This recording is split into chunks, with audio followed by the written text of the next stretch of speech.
तोरणमाळ परिसरामध्ये तरुणांनी हुल्लडबाजी केलेली आहे। प्रसिद्ध सीताखाई पॉइंटवर जीव धोक्यात घालून फोटोशूट सुरू होतं। परिणामी तोरणमाळ परिसरामध्ये सुरक्षा रामभरोसे आहे का असा प्रश्न उपस्थित झालेला आहे।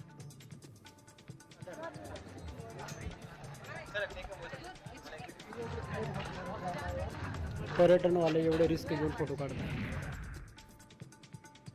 धुळ्याच्या शिंदखेडा कलमाडी ग्रामपंचायतीमध्ये गटारीच्या कामावरून उपसरपंच आणि ग्रामस्थांमध्ये वाद उफाळला। या वादाचं रूपांतर हाणामारीत झाल्याचं दिसून आलं। यावेळेस उपसरपंच खासगी जागेतून गटारीसाठी खोदकाम करत असल्याचा आरोप संबंधित ग्रामस्थांनी केलाय, तर यावरून वाद विकोपाला गेलाय।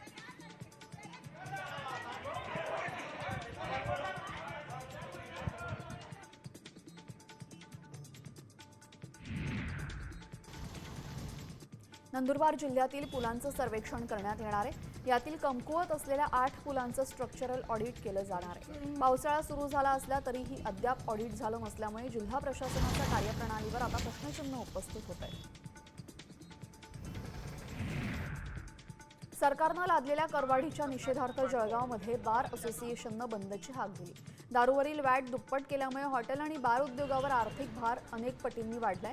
याशिवाय परवाना शुल्कामध्ये 15% वाढ आणि उत्पादन शुल्कामध्ये 60% वाढ केल्यानं उद्योग हादरलाय। त्यामुळे आज जाहीर केलेला बंद संपूर्ण जळगावमध्ये प्रभावी होता।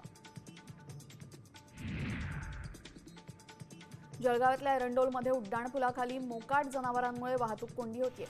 ही जनावरं नागरिकांवर हल्ला करतात, त्यामुळे प्रवासी घाबरले। या उड्डाणपुलाखाली दिवसभर वाहनं पार्क करतात।